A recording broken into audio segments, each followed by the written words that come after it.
With all eyes on the US presidential election count and maybe half an eye on the second wave of the COVID-19 pandemic sweeping the US and Europe, what about Brexit? Well, apparently there is a 50-50 chance of a Brexit trade deal being concluded between the UK and EU. That's according to the EU's Internal Markets Commissioner, Thierry Breton. So coming up in this video, that 50-50 chance of a trade deal and what it could mean for your money.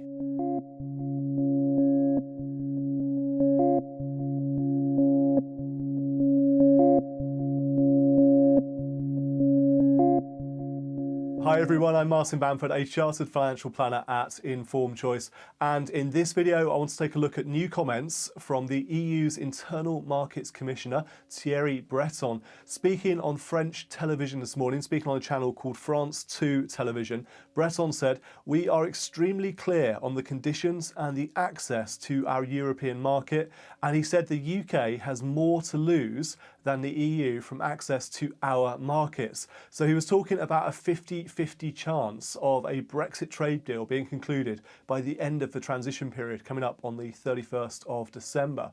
So I want to take a look at these comments about progress with Brexit trade talks, what it means for the economy, both here in the UK but also in the EU, and what it can mean for your money. Now, this statement about a 50-50 chance of a Brexit trade deal backs up some statements made earlier this week from the EU's chief Brexit negotiator, that's Michel Barnier, and also the UK's chief Brexit negotiator, that's Lord David Frost, who said that there were still major divergences between the two sides.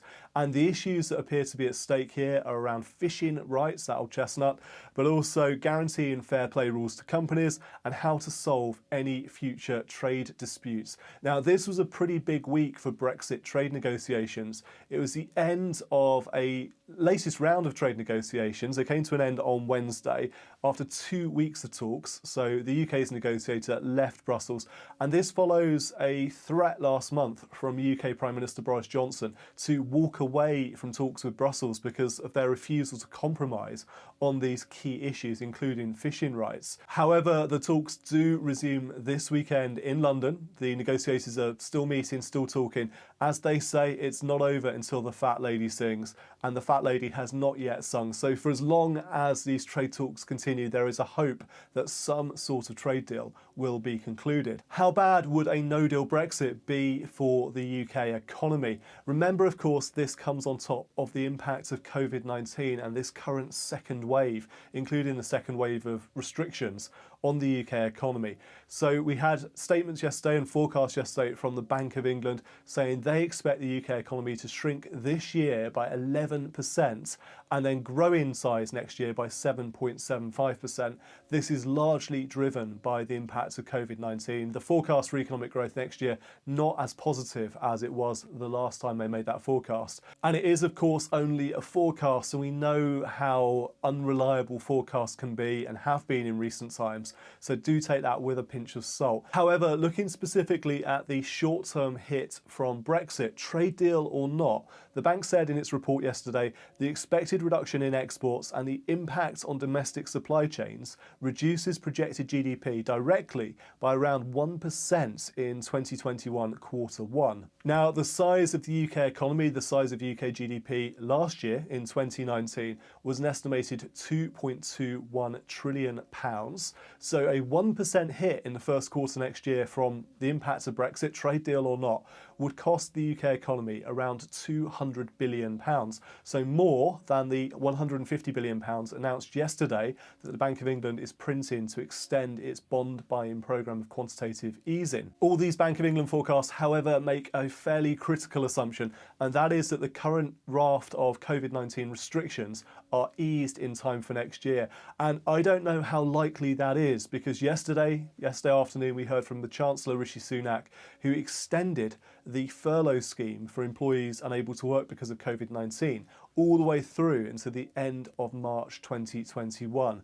So does the government, does the Treasury really expect the current raft of COVID-19 restrictions to finish in time for the end of this year, in time for Christmas, in time for that Brexit transition period? Or are they thinking it's going to last throughout the winter months in one form or another, and then have a major impact next year potentially on the size and the growth of the British economy? What about, though, on the other side of the English Channel? Because, of course, a no-deal Brexit isn't just bad news for the UK economy, it's also bad news for the EU economy, or economies. So earlier this year, we saw some forecasting from the Rand Corporation in the United States. They looked at a range of Brexit scenarios, different Brexit trade agreements that could possibly happen, and what the impact would be for the UK economy, the EU economy, and also the US economy. They concluded that the cost to the UK economy of leaving the EU on a World Trade Organization no-deal style Brexit would be around 4% of GDP. The cost to the EU 27 of that no-deal Brexit on World Trade Organization rules would be 0.7%. So on the face of it, a much bigger hit to the UK economy than it would be to the EU economy.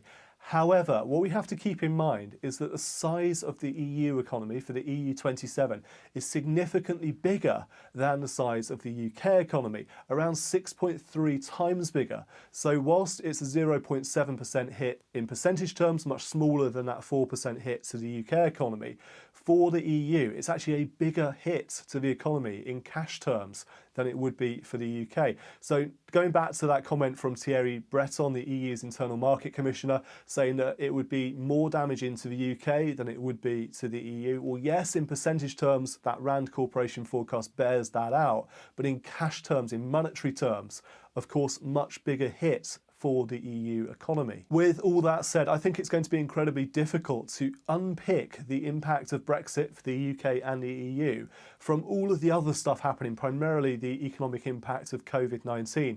It's not like you can look at these economic figures, these growth forecasts and these actual GDP results and say, well, let's allocate that bit there to COVID, that bit there to what's going on in the US, that bit there to Brexit. It all gets mingled in together. It's very hard to understand, even with the benefit of hindsight and analysis, which contributions were made to that economic performance. So what does all of this mean for your money? As a financial planner, obviously that's where my head goes to straight away. I think about this stuff a lot. I think it's really important to expect the best but prepare for the worst. Now, we're talking about a 50-50 chance of a trade deal. That, of course, means conversely a 50-50 chance of no trade deal. I still believe there will be some sort of trade deal struck by the end of this year. I don't think it will be as favourable as a free trade arrangement or a full trade deal, because I don't think the EU wants to signal to other member nations that you can leave the EU and get favourable terms. Earlier this year, Nigel Farage predicted that Italy, Poland and Denmark would be next up to leave the EU, and I don't often agree with Nigel Farage. We differ massively when it comes to lots of things, and he's not been right on very much recently, particularly with his punditry of the US presidential election. However, it is an important consideration, because if the EU grants a free trade deal to the UK, that could signal to other current EU members that there's a benefit in leaving. Why be part of the trading bloc and pay all of those costs to it when you can actually leave and get beneficial terms? So I don't think the EU will want to grant a free trade deal to the UK, but I do think they'll want to do some sort of trading arrangement, because the economic hit to the EU, particularly during these times of COVID, is that significant that they'll want to avoid that really big hit and soften the blow just a little bit. Specifically on personal finance matters, if you have money in an EU bank, look very carefully at the depositor protection that you'll be afforded post-transition period. I know that the UK and the EU have agreed some transition around banking protections, but the EU depositor protection in the different countries is of course very different to what you get here in the UK as part of the Financial Services Compensation Scheme, where deposits are protected up to £85,000 per depositor per bank, and also up to £1 million for temporary high balance protection. So if you sell a house, receive an inheritance, take tax-free cash from your pension, you get a much higher banking deposit level here in the UK, protection level here in the UK. You may not get that in the EU post-transition, and also there's a risk, a danger and a worry that UK savers will be at the back of the queue for compensation should a bank in the EU go bust post-Brexit. On pensions, UK people living in the EU have enjoyed the uprating to the state pension, their state pension, in line with the triple lock, which is very generous. I know the UK and the EU have agreed to extend that uprating and allow that to happen through to 2023, but afterwards it could be that UK state pension holders living abroad in the EU don't receive quite such favourable uplifts, so make sure you factor that one in too.